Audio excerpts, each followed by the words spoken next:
Pepper Sims of Pepper Palm. Will be interviewing her or talking with her today. And for whoever is watching, if you have any comments or you have any questions, please just throw them in the comment box and we will try to get to them toward the end of our conversation. So Pepper, I am so excited to be talking with you. And this is such a timely subject because I know, especially in Nashville, with everything that's going on, with the pandemic and everything, a lot of people are looking to get online. And a lot of people are really trying to focus in and take their art as a, take it as a business and do things online. So it was great to talk to you today. So why don't you tell us a bit, I guess, like a brief summary about yourself, and then we'll kind of get into your background and kind of the journey, because I think that that's a really interesting part. And then we'll get into like things like Etsy and Instagram and things like that. Okay, yeah, sounds good. So I'm Pepper of Pepper Palm, which is a very small studio, creative studio that's focused in plant decor, ceramic pots, anything that has to do with botanicals in any way, dried florals, and just like displaying them in really fun, cute, artistic ways. I do that. So that's basically the gist of Pepper Palm. That's awesome. And we'll get more into that because I really do want to talk about that. So tell us how you got started as an artist. Like you went to school at Watkins, right? Yeah, I did. I went to Watkins 4 years, and I actually went to Watkins kind of on a whim because when I was in high school, I basically studied criminal justice the entire time. I thought I was going to be like, I don't know, an FBI agent. I don't know what I thought I was going to be. But my last year of high school, I had to take an elective and I decided to take art. And that one class just completely shifted everything for me. And I was like, you know what, forget this. Like, I'm going to art school. Like, I have something and I want to explore that. So yeah, went to Watkins, studied sculpture and ceramics there, focused more on the sculpture end of my degree. And I worked in the medium of wood, which was really great. I did these like puzzle type sculptures that were like life size. And I would install them on site with like clamps and different pieces that like piece together that I made in the wood shop. And and that's pretty much what I did, I guess, the last 2 years of college. And I, thought that that's what I'd be doing now, focusing on that. And it just has transformed from that to this, which I guess we'll get into that more. But yeah, so after school, I found myself at this really cool co-maker space called Fort Houston, which is here in Nashville. It's a really cool space. There's a lot of different people that have been, from different walks of life that have been doing woodworking, metalworking, any kind of like craftsman art for a very long time. So I was very fortunate to be able to meet those people and, learn all that I could about my medium, which was wood at the time. So I just like made furniture for a while, and that's just like what I did. Yeah. So that's interesting. When you graduated, like, did you think like, yes, I am going to be an artist full time. I'm going to sell my art and that's what I'm going to do. Was that always like a thought in your head? Not really, I guess I didn't really think it through. I'm kind of like a go with the flow, go with my gut kind of person. So I was like, I'm good at this. This is what I want to do right now. So this is what I'm going to do was basically it. Okay. Yeah. So at Fort Houston, so that's different, right? Because you're making furniture, you have your artist co-working space. And so how was that experience, right? Because that's more, I mean, that's, the opposite of online in a sense. Very opposite. Yeah, a lot of the, I guess, jobs and clientele that we received from Fort Houston were basically walk-ins, People knew of the space and like know of the space. So any like odd end project that they need done, they'd come in and basically whoever was there, they start a conversation. And if you were a perfect fit, you know, you do the job basically. So yeah, it was a very neat space, very, very neat space. Yeah, so you relied on foot traffic Yeah. there mostly. Okay. So tell me about your transition to from making furniture to what you do now, which is not making furniture. No. And I do not want to make furniture anymore. Like Um, what, yeah, like what were you thinking? Like why didn't you want to make furniture, and why did you kind of like pivot your, your art? yeah, well, I kind of realized like I was good at it, but I wasn't as good as I thought I was. So I was like, okay, you know, I feel like I've done as much as I can with this medium that I want to do. Hmm. So I was like, it's time to, you know, just like shift gears. And I remember at the time, like my grandmother had passed away during my time at Fort Houston, and I remember growing up with her and just like being in her home, and every time I'd come over to visit, how excited she was about all of her plants and her orchids and her roses in her garden, and just like that joy that she had with plants, and Hmm. just like wanting to, I guess, like reconnect with her in a way through that. And I was like, you know what? I'm going to take one of her plants from, you know, her wake, and we're gonna watch this baby grow. And it literally growed into pepper palm in a way. Wow. Yeah. That's such a beautiful story. So you so yeah, so you started, so you like you make art with the plants. You make the plants into art, and then you also have, the ceramic pots in your painting. Like how did you, and I guess that was your major, right? So it's kind of like a easier transition, you think? Yeah, like sculpture, learning how to use many mediums and, you know, whatever way you can think of. I remember actually, I guess before going into like plants and ceramic pots and like revisiting ceramics, I did a lot of work with dried florals. So I would take Hmm. like people's wedding bouquets or just like any everyday bouquet that meant something to them, and I would dry them and basically paint with the flowers. So I would say that that started before what I'm doing now. So in between woodworking and pepper palm now, I actually started doing that. So yeah. Yeah, that's great. So then when you were doing that, how did you sell your work? Um, Or when you started, I should say. How did you sell your yeah, work? it was mainly at like markets. I started doing makers markets. So I would pop up a booth there and have like all of the antique frames with the dried florals in them arranged in certain ways and just sell them that way. So I guess it's like when I got introduced to makers market, makers markets. And this is something that you did, right? Like did you get with a bunch of other artists and do a maker's market, or? Yeah, well, initially I joined on a market that I found. I think it was through like Tennessee Brewing Company or something. It was like a really random market that I just found and Mhm. just did. And I did really well at it, and I enjoyed it, meeting like all of the other vendors and whatnot. So I was like, this is really cool. Like I'd love to, you know, start something to where like my friends or people at Fort Houston would be able to, you know, have this outlet and sell their things. So from that kind of turned into myself and, you know, some other friends putting on some maker markets ourselves, and basically creating the opportunity for others to be able to sell. Yeah, I think that's really neat because you're kind of taking that initiative, like, okay, I want to sell, my art, so I'm gonna get together with my friends and we're gonna, do a maker's market. Yeah. Yeah, and so I think that's really neat, like taking that initiative to do that.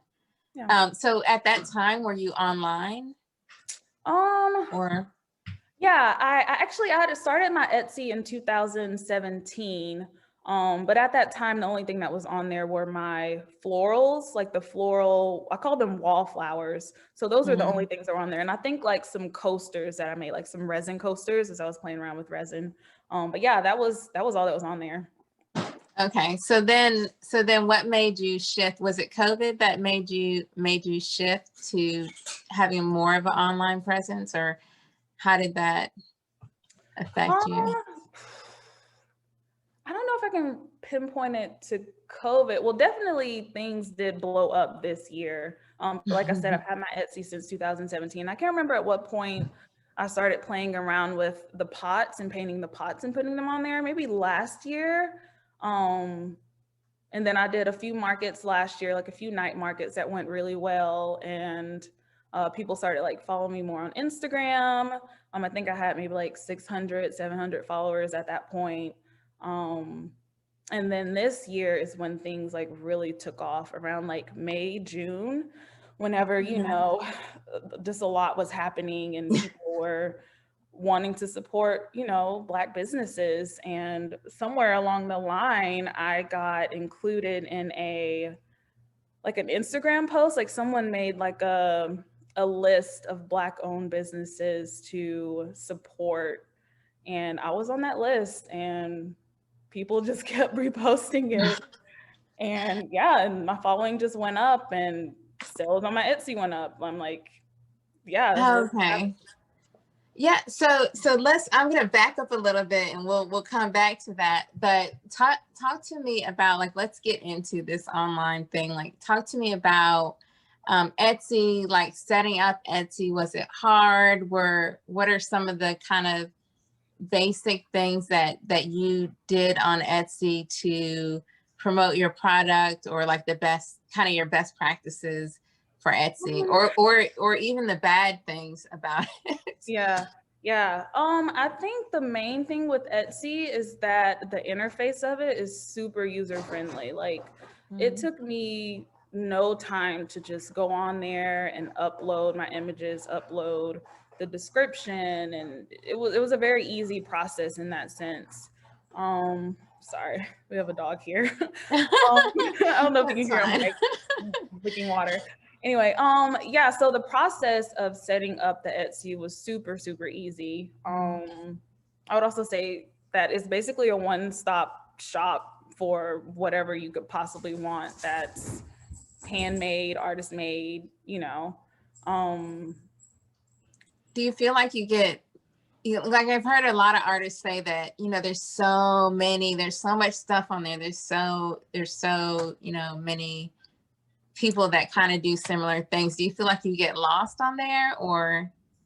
I feel like you can, but it's kind of the same as like Amazon. Like I looked it up earlier. Etsy has like 2.5 million sellers and Amazon has around the same amount of sellers. So Wow. I think with that density of sellers, I think if you stand out and if people know to come there looking for you, or can like, if you have like your tags in your listings properly, you know, describing what you're doing or what the product is, I feel like people can find you easily. Okay. So that's some of the things that you did was make sure that your listings are like complete with tags and yeah, there's a way whenever you're doing the listing, you can do tags, you can do list different types of materials, you can also list like different types of categories that the item may fall under. And I try to, for each item, I don't use the same tags. I try to use a mix of tags.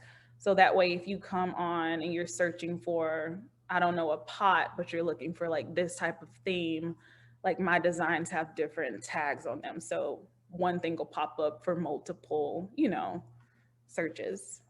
Okay. And so how your sales on Etsy, is it mostly like customers that you already knew, or is it just like random people? I mean, it's random now. It's like really, really random. I just like mailed something to Puerto Rico and people, I've had someone reach out to me from Canada wanting something. So yeah, it's very random. I do not know these people. So what are some of the negatives about Etsy, would you say? Like, is there any like challenges that you've had selling on Etsy?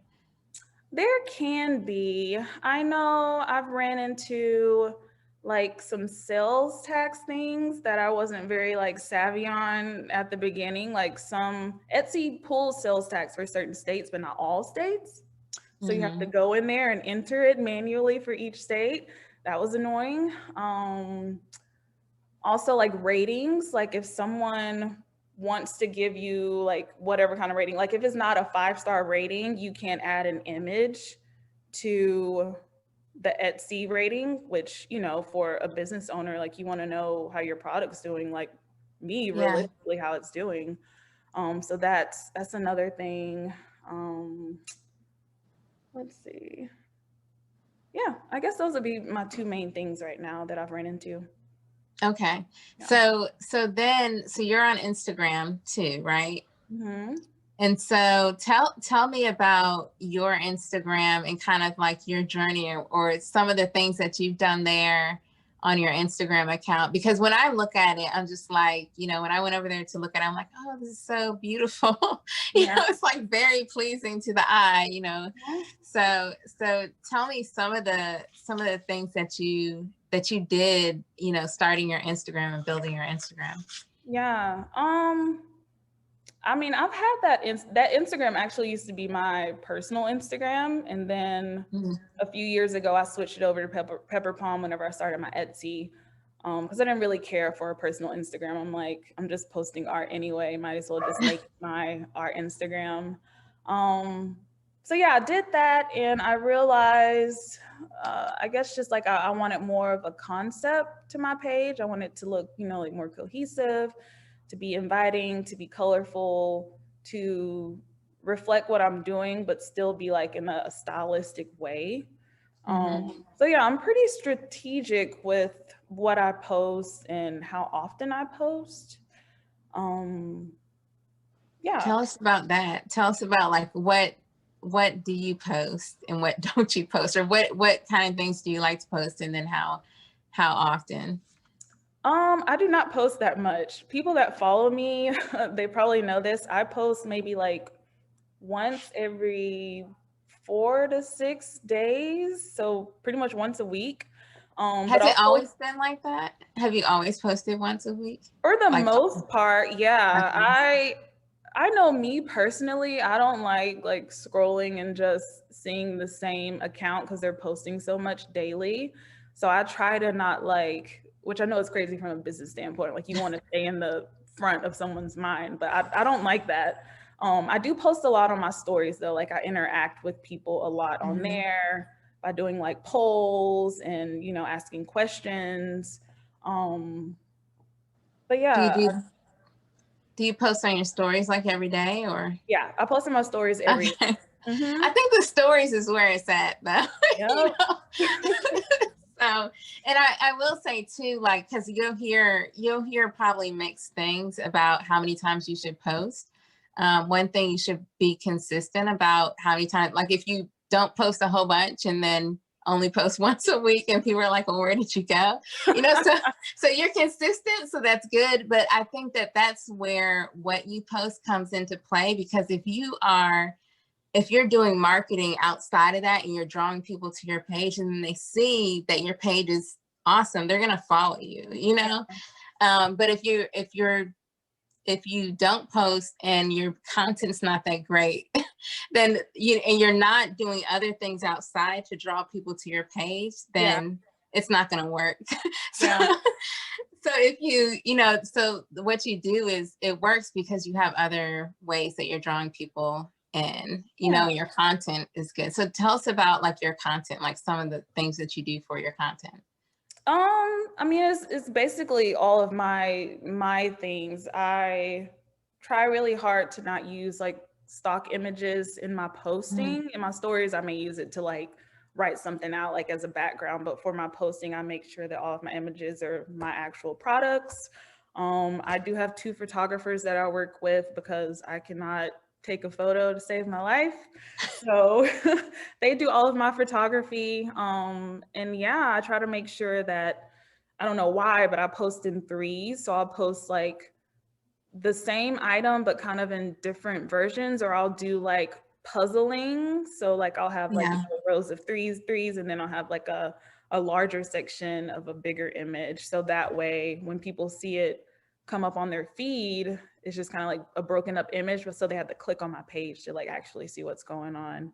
And that gives a little bit more page engagement. Yeah, I think because you know a lot of people just post and they don't think about it, and what you're thinking about is your grid, you know, and how it looks, and to come to your page and like see those. I just love those the larger images that people do, and it's kind of broken up and it looks cool. It's like, oh, it's visually interesting. It's not something that you always see on Yeah. people's pages. And so the photographers, because I think that that's an important thing too, is, you know, Instagram is all about like images, right? So at first, like, did you have photographers, or did you like what was that point that you were like, no, photography is not my thing and I need to Yes. get I did not have a photographer at first. And I remember I would use, I don't even know what I was doing. I would like prop something on a table and put like a scrap piece of wood behind it and try to stage it as best as I could. But the lighting was never right. The angles were never right. It's just like I couldn't capture it the way I saw it in my head. And yeah. being an artist, like, yeah, we're creative, but there are just some things that we can't do. And so you gotta source other things that you want. So yeah, I found some photographers and they're great. That's spend the extra money for the photographer, right? Yep. You recommend that. Yep. Yeah, that's great. So tell us about that. You had mentioned a little bit about that viral moment, and then that's kind of where things really took off Oh for yeah. you. Mhm. Yeah, it was literally, I don't want to say it was like overnight because it was overnight. It was just like over a few weeks. I just saw my following going up, and I was like, oh, this is cool. Mainly because one, I'm not really big on Instagram. Like I literally just got a personal page like maybe a month ago. So I wasn't like really worried about the following because in my head, I'm like, I've always done this. Like, this is what I've always done. Like, I'm not doing anything new to get these followers. So they're like, they like legit like what I have and what I'm doing. So it was great. Um, yeah, I mean, And it was from an article, right? Is it was it from, well, there an was an article, there was a BuzzFeed article, but I think I would have to say it was actually from that post, Mhm. yeah, the Black owned plant post. Yeah. And people And reposted the that. yeah, so you just said that there was an Instagram post where you were included as Black owned brands, right? And Yeah, it like was like, artists, Black. yeah, Black owned, I think it said plant shops to support or just Black owned plant shops. And I was among the list. Yeah, and then that got reposted, right? Or Mm-hmm. in different forms, like a bunch of different times. Mm-hmm. Yep. And I also remember at the time I was managing another plant shop that had a very large following themselves, and they posted about me as well. And Mm, yeah, it was just like, just the reposting. all Yeah. together. Mm-hmm. Yeah, and I will say that, you know, probably because you didn't know that they were going to post that, right? No, I was just like living my life. I was just like, I got Kind this of new live a normal job. life. Got a new job. I'm in a management position. I was like, this is great, you know? Yeah. Just Got trying your to, side, you know, thing. yeah. Good. Yeah, and so you didn't, you know, so it's interesting that someone would go and they obviously looked at your page and said, hey, I like this, I'm gonna include this in my list, you Mm-hmm. know. So you were kind of ready in a sense because you had your page up, you had the content there, and they were like, this is a legitimate business. Yeah. So I'm gonna Yeah. include it, right? So that was great. And then as more people came in and it got posted, they looked at your page and they're like, yeah, it does look great. I like what she's doing. And they Mhm. followed you. Yeah. So yeah. So one thing that people don't necessarily talk about, we always talk about how, you know, artists, they make these wonderful things and they put them online and they sell them and everything's great. tell me about, because I know that this brought a lot more, not just followers, but then also a lot more business to you. Yeah. So Sorry. tell me about what was going on like behind the scenes, where like the fulfillment part that we don't really get to see. Yeah, fulfillment. I basically recruited my entire family. I was working out of my garage at the time over the summer because it was like the only place that I could really work out of without, you know, spending money on a studio because I wasn't making that much money to you know, take on that cost. So working in the garage, it was not heated or had no air conditioning or anything. So I was basically just out in the heat painting pots because it's what I wanted to do on my free time. And yeah, when things just started going crazy and word got out and the sales started going up, I pretty much took over not only the garage, but the dining room and the living room. And my mom and sister came up and my cousin, and they would help me. And my brother and his wife. It was just like, it was a lot. It was a lot very fast. But I, you know, that's so interesting because we never really talk about like the ramping up and the scaling of what you have to do, and then also as an entrepreneur getting that support, whether it's family or friends or everyone else, like that's important. Yeah, it is. And that's like one thing that I have to say that I've learned a lot about is like having systems in place, um, Mm. so that you can scale up. So yeah, I've tried to like, I'm trying to like dive into that more, like put systems in place, especially now that I have like people working for me and, you know, just like day-to-day things that I need to stay on top of so that Pepper Palm can run smoothly and efficiently. Yeah, as a business, Yeah, right? because So yeah, it's not a so hobby anymore. do you have resources that you are looking at to do that? Oh, like outsourcing, Or like, as far as just like how to scale and how to put the process in place to make sure that things are, you know. yeah, I think it's mainly right now, it's just within the studio, just like making sure that I'm staying up on inventory. I have like an accountant now, keeping up with things that break, like doing markouts, keeping up with that. Mm. Just day-to-day purchases, which sounds like, you know, common sense, but as you're creating, and especially as an artist, like I know I have a lot of artist friends and we're like, we didn't go to business school. Like we just want to Yeah. create. Like I don't want all this extra Most stuff. artists, right? Right. Yeah. So, but like you have to be the artist and you have to be, you know, the business person. Like you have to do it all. So yeah, that's just what I've been focusing on, making sure I'm staying on top of all of those things. That's great. I mean, that's such a great point because you either have to be the artist and do the business or outsource some of those things like being an accountant. Like you were probably like, no, I'm not going to do that. I was I like, want the to do that. photography was one thing. Like, you want me to do what? I do not Yeah. need anyone knocking at my door. Yeah. Yeah, exactly. Exactly. So that's great. So you went from part-time to full-time, Hmm. right? And was Yeah. that this year, right? In the Yeah. It was this year. It was November. It was beginning of September. Yeah. Yeah, And recent. yeah, it was very recent. And because everything like pretty much started in June. And I realized like June, July, August, I was like, I'm going to burn out. Like, I can't keep up with this and work a full-time job. So yeah, I had to talk with my boss, which was sad because I was like, it was a job that I really wanted and really loved. Like, I was working Mhm. in a plant nursery, like, plants, they're my thing. But yeah, I had to go. Yeah. So how was that?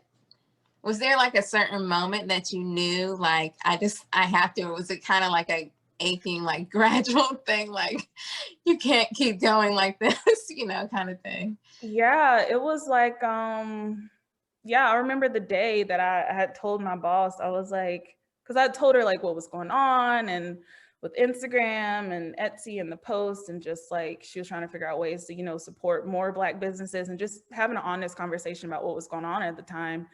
And I was like, you know, I don't think I'm going to be able to stay here. And I was like, and I told her like how many orders I had in queue. And she was like, oh, I thought it was just like, a little, but she was like, yeah, there's no way you can stay here. And so we figured out how to arrange it, found someone to take my spot, and I was gone. Yeah, so are you a month into it? How, Well, I mean, I guess it did start in June, so I was still fulfilling orders then. okay, Yeah, I'm a few months in. into full time. Into full time, yeah, just like a couple months. So how are you feeling now? I feel good. It's nice to have more time to do what I really love. Yeah, to focus on that Hmm. and not And to have to watch it split your focus. grow. Yeah, Yeah, just put your focus and watch it grow. that's Yeah. great. Yeah. Yeah, so I'm trying to think, do I have any other questions? Yeah, so tell me, because the thing that I do love about your story and kind of your journey and all the things that you're doing online, you've had to really, like, you're constantly shifting, whether you're changing, whether you kind of shifted your focus as far as like what type of art you do, shifting to something that you really, really, really love and you're really good at, and then shifting, like doing makers markets to shifting to mostly online to, like there's all, like you are not afraid to make changes and to shift and to do things differently than you have done in the past. And I think that that's really, I mean, I applaud you, because some people don't do that, but that's kind of what it takes to, stay in business and kind of have that mindset, like, okay, I'm going to shift, I'm going to do something different. And, that's okay. Yeah. Are there additional things, like what is next for you? And are there additional ways that you're kind of shifting? Um, I guess, okay, two questions. How am I, how am I'm I? sorry, I always do that. No, you're Ask you quite 5 questions. cool. Um, well, what's new is basically I am working on the new designs for next year, because I don't think I talked about this earlier, but I do switch my designs every year. So last year I had a completely different set of designs that I have this year. There were like one or two designs that made the cut for this year, but yeah, so I'm working on that new stuff, and just like new products, just like testing out whatever I can in whatever medium, whatever way I can be creative, just like trying it, seeing how it goes, and then putting it out there. Yeah. Okay. And then you had mentioned something about wholesale Oh, too. yeah. Yeah. Wholesale, when it comes to, yeah, I guess that would be alongside not Etsy, but like you have your retail online e-commerce shop, and then you have like wholesale, which is like this whole other section of selling. But yeah, wholesale has been a big part of Pepper Palm and just my sales in general. And I really love it because it gets you in front of people that you basically would never really be able to reach. Um, Can you explain wholesale and like maybe an example of how you do that? yeah, it's basically wholesaling is selling basically half price or whatever you want to sell your product for that you can still make a profit off of, but selling basically in bulk, pretty much. Yeah, it's basically the whole thing. There isn't any like sales tax involved on your end. You just make a bunch for a certain amount that's less than what you would retail it for, and then the retailer puts it on their shelves for how much it actually, costs to retail. And so how did you get into that, into wholesale? Word of mouth. Honestly, it's all been word of mouth. I had just some businesses reach out to me and ask me, if I would be interested in wholesale, which at the time I was like, I mean, I have the Etsy shop. Like, can I do wholesale too? And so I was like, I had to step back and tell them like it's something I'm gonna have to think about, figure out how to structure it and whatnot. And luckily they were like gracious enough to like wait and let me figure it out because it took some weeks. But yeah, they just reached out to me like other plant shops, and I figured out a Mhm. system. I made a line sheet. Yeah, and got it out there, and they just order on the regular for their store, like stock up their stores with, my pots. That's great. Do you have any tips for a wholesale? Um, hmm. Scaling, you're gonna need help. Yeah. Yeah, like you're gonna need a lot of help. I know it's important to like factor in how long it's gonna realistically take you to make, you know, the piece that you're making in bulk on top of having other forms of like selling, like your online store. So yeah, like realistically figuring out what that is. My time frame is 4 to 6 weeks to get a wholesale order Mhm. done.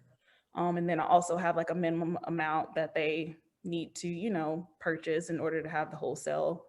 Um, but yeah, I guess that Okay. would be it. Yeah. Yeah, that's neat. And I mean, honestly, like we could probably go in and and, and talk even longer about each of these Mhm. things and everything. But it's good to get your take and kind of your experience as an artist working with these different channels. So that's great. And we've gone for like 45 minutes. So I want to see if there's any questions, but I know Audrey and Roberta, who are kind of attached to this Zoom call, I can't see if there's any questions on Facebook, but if there are, just feel free to pop in and maybe put it in the chat or just let us know if there's any questions. And while you're doing that, I can ask some more questions to you. Yeah, sure. So how do you decide like how you price your items? I guess there's that general rule of just like 3 times, just multiply it by 3. But I try to factor in also time, material. If you want to include like free shipping, you need to figure out how you're going to do that because that cost adds up. I did that for a little while and I was like, this is not sustainable. No, Um, you are not Amazon. no, and that's another thing about Etsy is that Etsy will allow you to do free shipping if like the total is over $35, but it won't let you change that amount.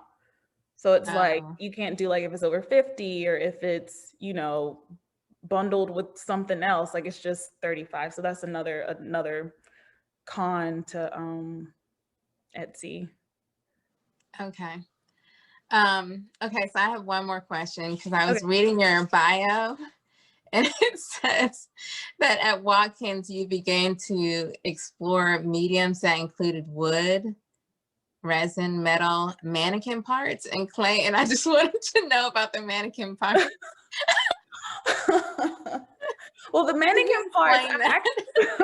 I know it's gonna work. I actually have a product in my Etsy shop. They're called palm planters. Oh, okay. Just Yes, like yes, the yes. little I've seen it hand. on your Instagram. Okay. Yes. Yeah, yeah. Okay. That would be the mannequin part. But yeah, I wanted to like play with other like scrap pieces, like, like making a pot out of the head or out of like the torso as like a wall piece, or I don't know, just like finding scrap things and just making them into something beautiful.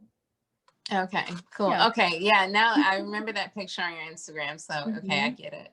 Mhm. So that's great. Yeah. So that's good. Is there anything else that did we not cover? You Um, think, or that you wanted to talk about? I guess I remember you did have a question about like transitioning online and I guess artists just doing that instead of in person. And I think it's a smart way to go, especially right now with everything being closed. Like, get your stuff out there. Like, don't wait, just do it, honestly. Yeah, Yeah, yeah. That's that's great advice. just do it. Because you don't necessarily know, what's going to happen. But Mhm. I think this really was a time for people that if they were contemplating it, they're like, yes, I need to get it out there. And I mean, honestly, like, because my background is marketing, and one of the things that I noticed is that, you have such a more of a reach online, you know, like the market is great because people can kind of touch and feel, and you definitely can't replace that, but online, you know, think you can sell to people, you know, in Puerto Rico. Yeah. So Yeah. yeah. Yeah. Yeah. So that's great. I guess we don't have any questions. So I'm looking at the chat and I don't know if something happened with the video, but that's okay. Yeah. Okay. But so yeah, it was great talking to you. Tell us where we can find you online. Yeah, so you guys can find me on Instagram at Pepper Palm, and you can find me on Etsy at Pepper Palm. Okay. And Oh, that's about it right now as my online presence. I tend to update like what I'm doing and where I'll be on my Instagram, so you can just check there in the highlights. yeah, and one thing I did want to ask you, because I know you're on Etsy and Instagram, and you don't have a website. So what are your thoughts about a website? This is always like a lot of artists are just on Instagram, you know, and they're not on, they don't have a website, or some of them are like, yeah, you have to have a website, you know, so what are Yeah, your, I want a website. I want to pull away from Etsy and go to Shopify. oh, okay. So yeah, I guess that would be the next thing, because I also want to drop ship on top of like shipping for myself. Shopify has like warehouses, kind of like Amazon, where you can, you know, make products, have it there, and they'll ship it for you. So yeah, I want to dabble a little bit in that. So I think I want to switch over to Shopify for a little bit. Yeah, because that you have more control in a sense, right? Yeah. That's great. So so I'm looking forward to seeing everything that you're doing. You know, I hope that things change a little bit so we can do in-person things. So I can actually meet you in person.